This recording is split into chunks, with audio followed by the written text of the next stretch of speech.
See, why bother? I knew not to turn. It's a little late now.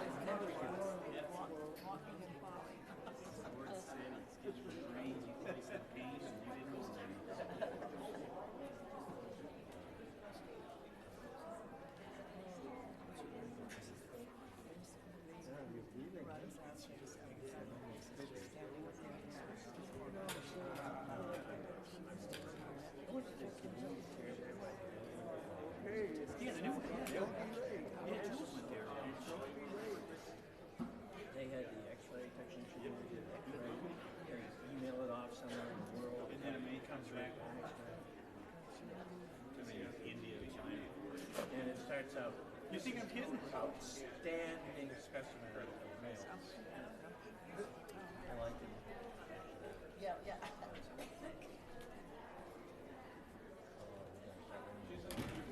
Ringing the bell. Here we go. Bell's not ringing. There it is.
Good morning.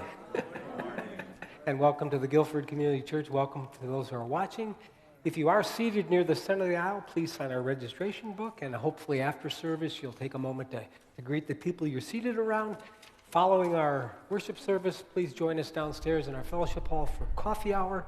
This morning's coffee hour is hosted by our educational ministries team, and you can also sign up for next Friday night's Gals Night and Guys Night Out event. The beautiful flowers this morning are from Carol Stafford's memorial service, and I did put a note in the email about if you would like a visit from me, just respond to the email or call the church office and I'll make that visit. And I'm delighted that Irene Santinella has requested a visit, so I'll be down in Florida next week, and I will see you next Sunday. Now I just invite you to take a moment to reflect on why we've gathered here today.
Thank you, Judy and Carolyn. Now, please stand and join me in our call to worship.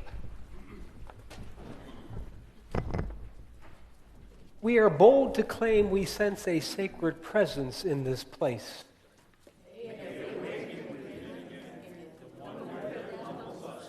The beauty that informs us. That we may give ourselves in honesty and openness to the larger life before us. And then remain standing as we open the service singing hymn number 73, Enter, Rejoice, and Come In.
Please be seated and join me in a word of prayer. On this winter morning, we give thanks for this place of love and acceptance. With eyes closed or open, we can picture familiar faces along with some new ones. Let us be honest with the things we struggle with. May we discover strength and grace and courage to help us live our lives more deeply and meaningfully. May this time of reflection and worship renew us and help us to live more lovingly in our world, as did Jesus in his world, whose prayer we repeat every time we say, Our Father, who art in heaven, hallowed be thy name. Thy kingdom come, thy will be done, on earth as it is in heaven. Give us this day our daily bread, and forgive us our debts, as we forgive our debtors. And lead us not into temptation, but deliver us from evil. For thine is the kingdom, and the power, and the glory forever. Amen.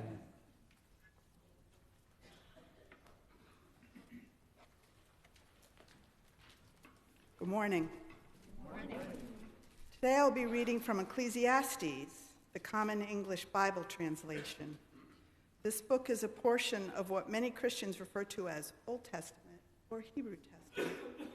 For those of Jewish faith, this canon of traditional Hebrew scriptures, written over hundreds of centuries BCE, is called the Tanakh, an acronym derived from names of its three divisions.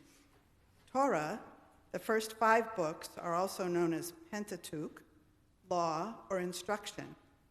Believed to be the original proclamation from God to the Hebrews through Moses, Torah scripture contains the heart of their faith. During services, the Torah portion is read in Hebrew from a scroll, handwritten by specially trained scribes and stored in a special cabinet called the Ark. The second division is Nevi'im, the prophets, and includes 21 books. Third is Ketuvim, the writings, with 13 books, the total being 39 books in all. A point of interest, books of the prophets and the writings are in a different order than in the Christian Bible. If interested, I can show you a Hebrew English Tanakh after service today. Ecclesiastes is one of the writings. The actual author is unknown, but traditionally believed to have been King David's son, King Solomon the Wise. The title is a Latin transliteration of the Greek translation of the Hebrew Koheleth, meaning gatherer, but traditionally translated as teacher or preacher, which explains why biblical scholars have found some key words were misinterpreted during translation through hundreds of years in multiple languages. Overall, this book explores the meaning and purpose of life while instructing that following God's ways are best. These specific verses focus on the value of companionship when pursuing whatever tasks present themselves, as opposed to the folly of pushing on alone. Ecclesiastes chapter 4, verses 9 through 12. Two are better than one because they have a good return for their hard work. If either should fall, one can pick up the other, but how miserable are those who fall and don't have a companion to help them up. Also, if two lie down together, they can stay warm, but how can anyone stay warm alone?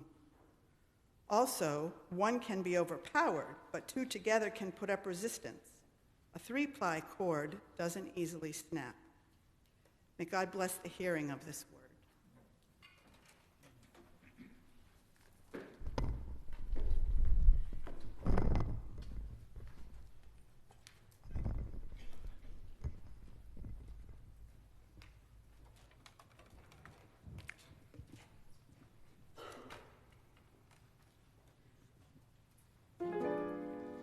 Let us turn our thoughts today to Martin Luther King and recognize that there are ties between us, all men and women living on the earth, ties of hope and love, sister and brotherhood.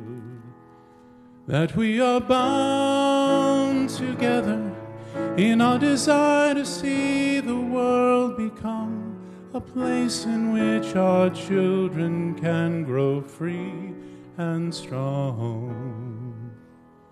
We are bound together by the task that stands before us and the road that lies ahead. We are bound and we are bound. There is a feeling like the clenching of a fist.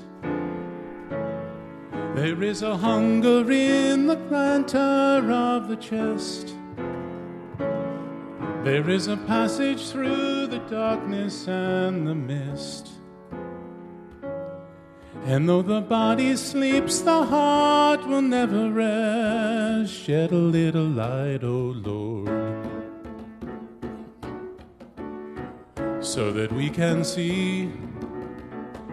Just a little light, O Lord.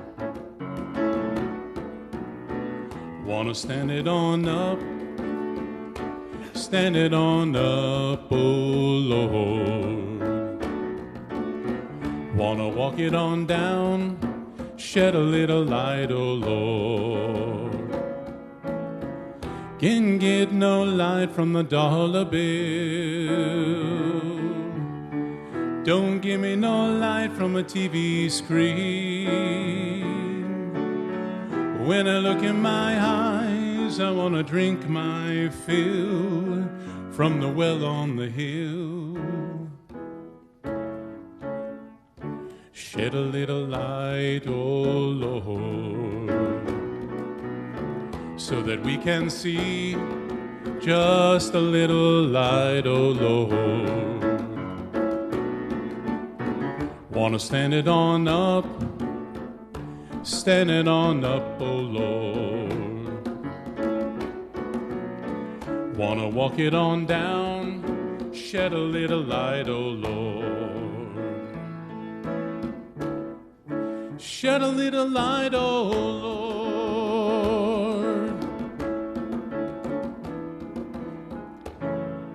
There is a feeling like the clenching of a fist.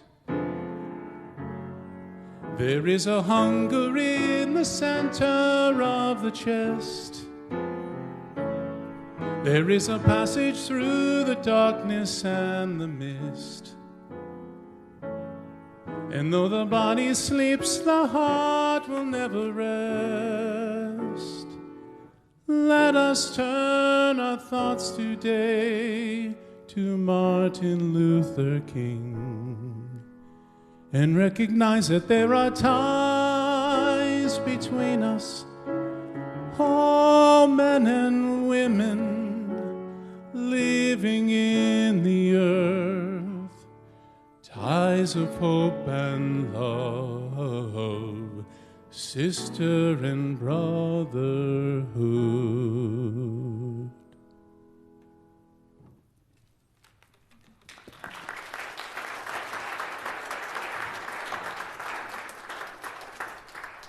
Thank you, Matt, AJ, and Carolyn. That was really perfect. And if the children will come forward, we're going to have your time with Amber and with me this morning.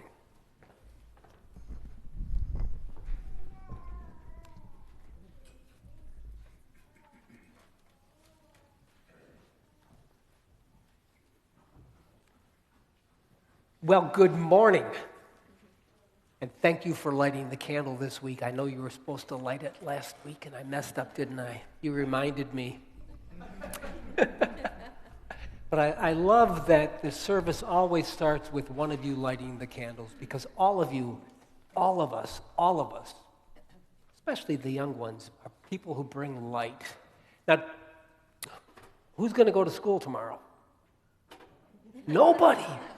Why is that? It's well, what kind of holiday is it?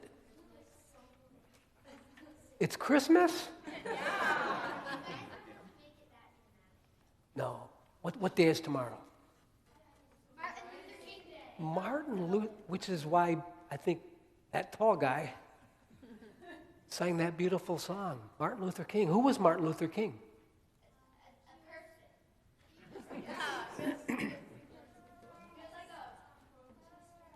He worked for civil rights, right?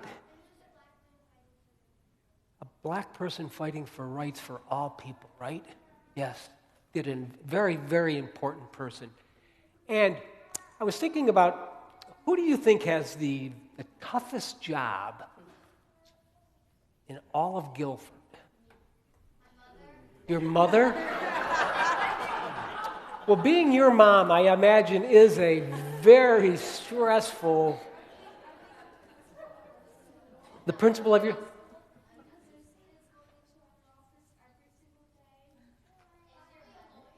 Maybe a lawyer? A mother? Good morning, everyone. You know who I think has the toughest job in all of Guilford? No, my job's a piece of cake. I can't believe I get paid for this. Don't tell them, though, okay? Amber. I think Amber might have the toughest job because everyone in this church grew up and went to youth group, and everyone has an idea what it should look like. And yet the world has drastically changed since I went to youth group. So when we put a little ad on Facebook that we needed, because Scott was transitioning to full-time over into the youth center, we needed to find a new person to replace Scott. And one afternoon, I got an email from Amber wondering if anyone had inquired. And it never, ever occurred to me that maybe Amber would be interested. And she said she was. And I said, wow, my lucky day. So Amber, why in the world would a person with a full-time job, an award-winning, she was Teacher of the Year in New Hampshire not too long ago, right? Right. Why in the world would anyone sign up for the toughest job in Guilford? Because I wanted to give all of you the education that I had growing up in this church. Do we clap? So, Amber, you were baptized in this church? What are some of the milestones that happened for you in this church? So I am actually a third generation of this church, and Landon, my son, is fourth generation of this church. And so I was baptized here. I participated in Sunday school every Sunday. My mom and my Aunt Wanda were the teachers. And I sang in the choir. I participated in the pageants every year. Were you ever the donkey or the camel? I was never the donkey or camel, but I was an amazing angel, as some of you witnessed. I've had a lot of practice being an angel. But one thing that really stood out to me was a long time ago when I was probably 8 or 9, I wanted to give back to the church, and I didn't know how. And so my mom and I sat down and figured out, I don't know if some of you know, but my family was, especially my grandparents, were big into doing the fried dough booth for Old Home Day. the yeah. Old Home Day. But I wanted to do something that I could give back to the church. So my mom and I sat down and we realized that I had a lot of toys that I didn't play with. And I could actually maybe sell them and raise money for the church. And that's exactly what I did. One year I took all my old toys and I sold them. And there is a tree right out front that I had purchased with the money that I raised that day, the tree. And Reverend Wixon and myself donated the tree to this church, and it still is out front today, and it blooms every spring and summer and fall, and it just reminds me that it's more to just going to church on a weekly basis. I could do more, even at your age. And as I got older, I went to graduation Sunday, and then Pastor Michael married my husband and I, and then a year later, Landon was baptized on our 1-year anniversary in this church. So the tradition of our family will continue, and not only is it for our family, but it's for every child that's in this church. And we had you organized a wonderful potluck supper, and we played Trivial Pursuit, which I didn't do very well at afterwards. And you have, I think, two other events coming up in January. Why don't you tell us a little bit about them? Yeah, so we have ice skating for the youth this Friday coming up. And then the next Friday, we're going up to the ice castles in Lincoln, New Hampshire. And we're going to be able to take part in that. But what I would love from all of you is that even though it says youth events, we'd love to have you join as well to some of our potluck dinners and our community events. Because not only is it important for the youth, but it's important for our youth to know their church family as well. Awesome. And you're hoping that when you have these events, people might do what online? Register. That's right. Register and let me know that you're coming so I can plan accordingly. Awesome. Well, great. We look forward to working with you, and I hope you can only be successful if we support what you're doing, so we need to all get behind Amber and the important work that she's going to be investing in our children. And now, I think it's time for a Sunday school. It is. Let's Thanks. head on down.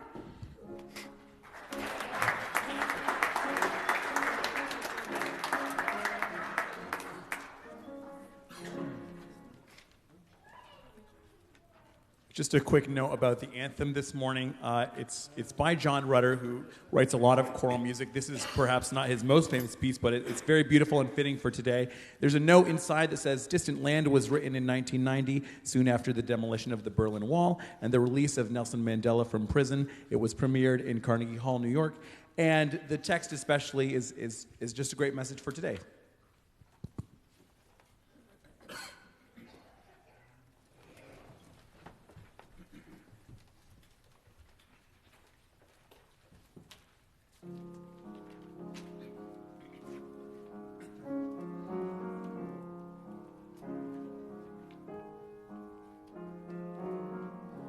I see a distant land, it shines so clear.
Thank you, choir. This morning I was reading an article and I learned something that I don't think I had ever known before, and that is that Martin Luther King's favorite hymn is Precious Lord, Take My Hand. So I thought of our second prayer and kind of tribute to him and kind of consistent with the music today, we'll sing the first and third verses of Precious Lord, Take My Hand, which is hymn number 472. You can remain seated, and then we'll follow that standing up and singing the following hymn, 472.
Now stand as we sing a beautiful hymn, hymn number 434, All Beautiful, the March of Days. Thank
The sermon this morning is probably a little bit stranger than you're used to, which says a lot. But it kind of deals with a little housekeeping issue. Sometime early in the 4th grade, a most exciting thing happened to me. I became an altar boy.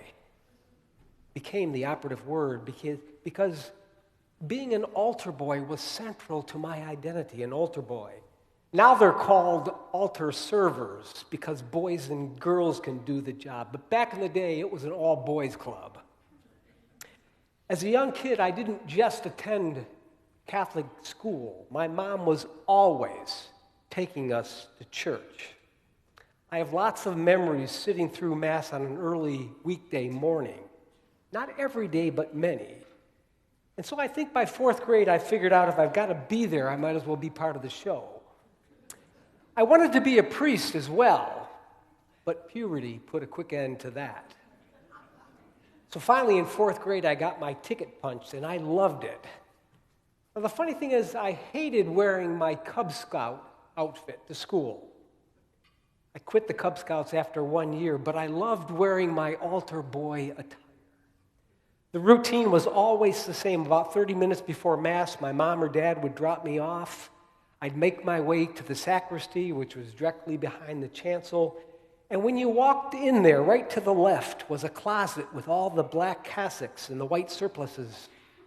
And then I'd put my robe on and chat with the other altar boys while we waited for any special instructions from our parish priest. Now, we had 2 parish priests at Our Lady of Victory, both called Father John, but they couldn't have been more different. The elder Father John was always a bit uptight, always wore the fanciest priestly garments, always wanted us to fill the chalice almost to the top with wine, just a splash of water. And then when he lifted the elements, if you rang the bell too quickly or too long or not long enough, he would let you have it.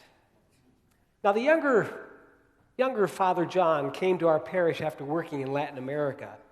He was really good looking, thick black hair, deep brown eyes. And as I got older, I realized that whenever Father John the younger was in charge, there were a lot more women in the congregation.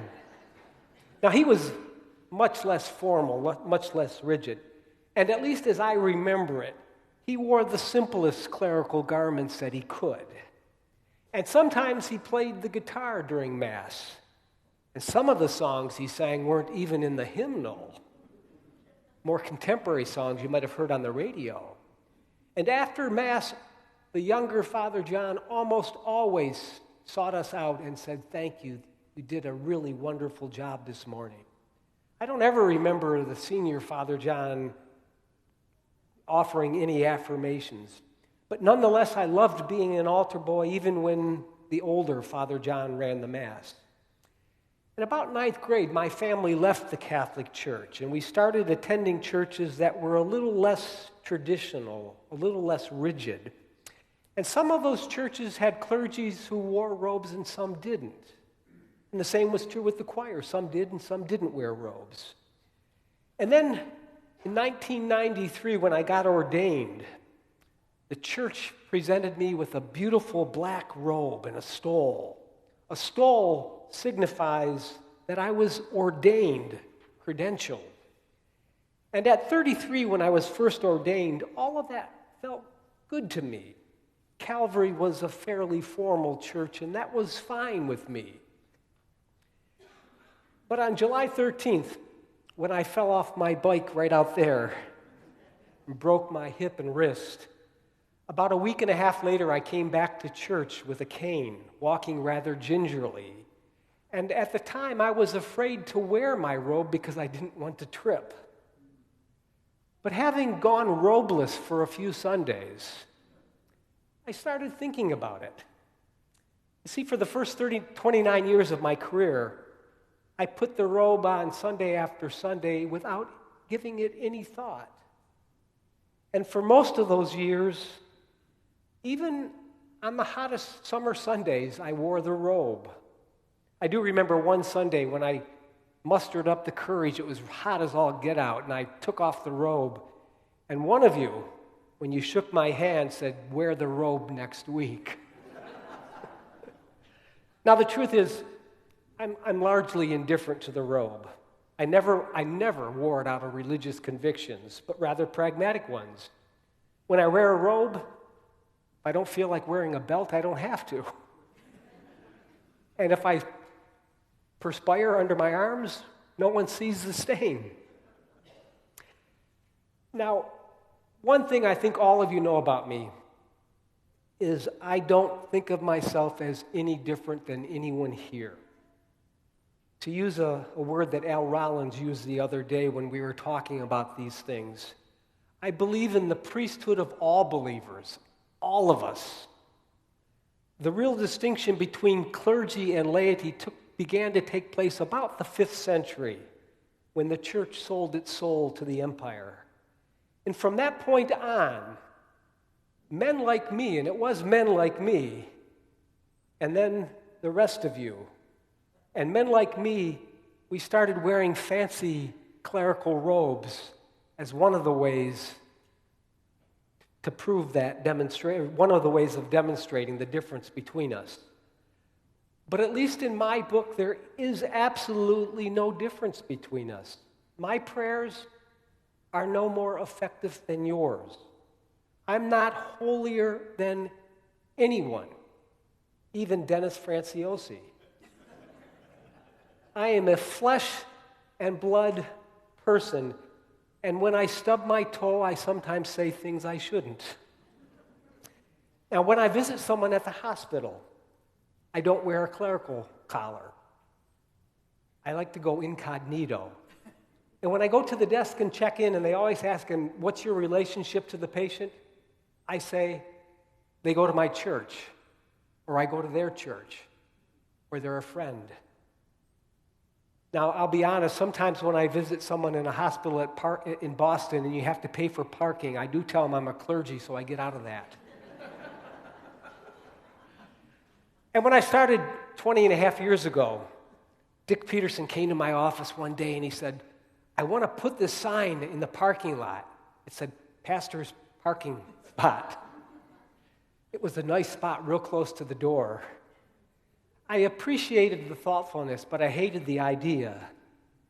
Now, there was a time about 20 years ago when I first started that I was underwhelmed by the simplicity of this pulpit. Both Methuen and Baltimore had nice, ornate, elegant pulpits that were big. And standing behind them always gave you a sense of significance. Today, I appreciate the utter simplicity of this thing. My job is the pastor of the GCC, but my identity isn't wrapped up in that. It's not defined or confined by that. The only difference between all of you and me is that I spent 40 years, and this is true for Bob Curry as well, and he spent more years. I spent the last 40 years of my life studying these things and the last 30 years doing stuff like this. The important question for all of us to ponder is this: what kind of church do we want to be? What kind of church do we want to be? I am delighted that we are a church that can laugh, that we don't ever take ourselves too seriously, that you're comfortable calling me Michael. I'm especially glad, too, that when something tragic happens like it did to the Fay family, this can be a place where people can gather knowing it's safe to be vulnerable, a place that will hold them even if we don't have all of the answers. But what you think does matter to me. And being a pastor is a delicate dance. I'm the leader, but also an employee. Reinhold Niebuhr, one of the great public theologians of the 20th century, said that the job of the pastor is to comfort the afflicted and to afflict the comfortable. And most of us are pretty comfortable. For me, at the end of the day, robe, no robe, small thing. If you want me to wear a robe, I will wear a robe. And if not, I'm fine with that. Now, the choir, to me, is a completely different matter. I think the choir should decide how they want to come dressed to church. There should be a conversation with the leaders, AJ and Carolyn, in the choir, and they should decide. And then they should take that decision and share it with the diaconate and tell them the reason how they have come to that conclusion. The thought of one group of church volunteers telling another group of church volunteers how they have to dress when they come to church rubs me the wrong way. The same with our diaconate. If the diaconate wants to wear robes on Communion Sunday, go for it. To me, it's far more important that we serve communion in a consistent manner than what people wear when they're serving it. But I was horrified to learn from Stacy that someone told her in January that the deacons should not wear robes on Communion Sunday. That shouldn't happen. Now, looking back, all things began to change with COVID. I think we would all acknowledge that. For months, we did things in bits and pieces, and then we would splice it together, and you would watch it virtually. And for me and a lot of my clergy colleagues, COVID afforded us the opportunity to ask some questions we probably hadn't ever asked ourselves. Why do we do some of the things that we do? I'm sure some of you miss those things. We used to sing after the second prayer, "Hear our prayer, O Lord." I was delighted to eliminate that because when I pray, the question is never, does God hear, but do we hear? And of course, we haven't been taking an offering either, which works fine for me as well. We have a growing number of people each year giving online. And some people write one check a year, and it's an awkward moment when someone puts a plate in your face and you shake your head no. And believe it or not, I've actually had people come to my office and say, "Do you know I have never seen so-and-so put something in the plate?" I'm glad not to have to deal with that. But I also know as the world unravels, tradition is important. We need things to anchor us. It would be a nightmare if every Sunday you came and you didn't know when to stand and sit, and if every Sunday the service started from scratch. Saying the Lord's Prayer week after week is comforting, and it reminds us that we stand in a long tradition of people who believe that Jesus was an extraordinary person and invites us to live like he did, living our lives so that earth might be more heaven-like, even if we're clueless about what heaven is like. So,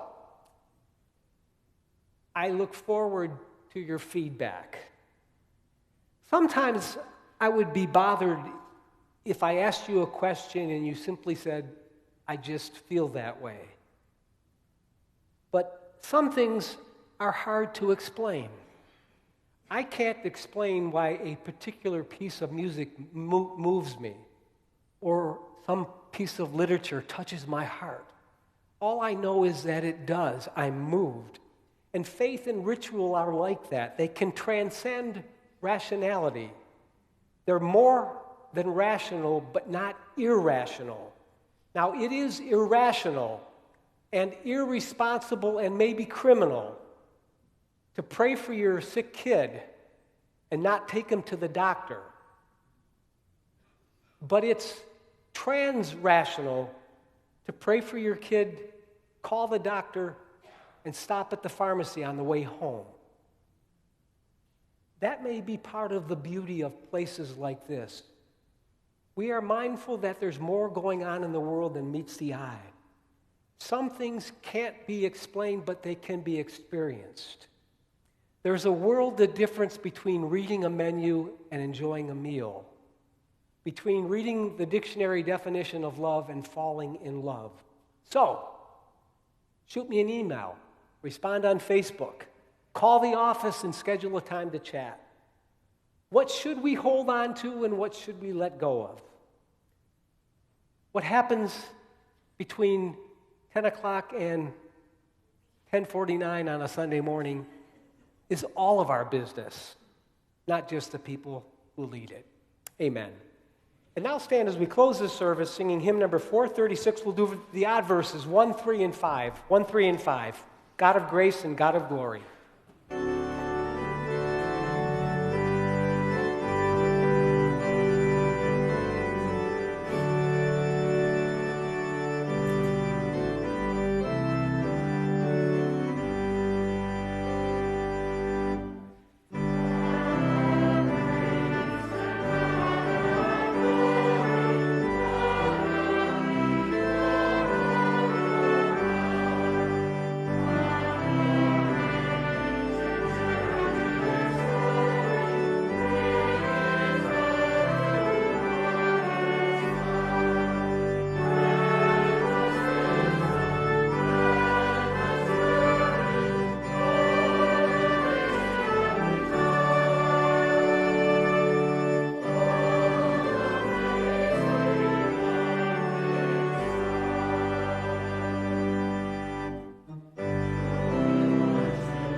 Having gathered together for worship, may we go forth with a great sense of joy, purpose, and peace, and may we have both wisdom and courage for the facing of this hour.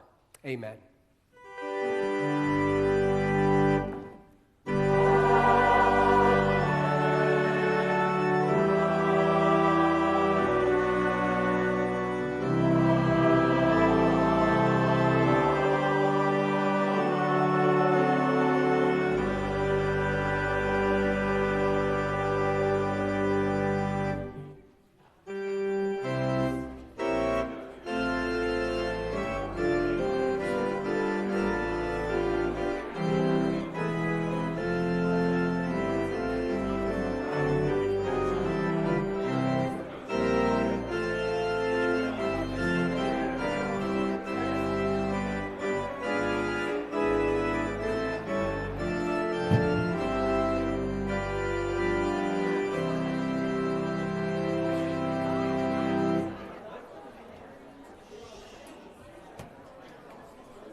Thank you.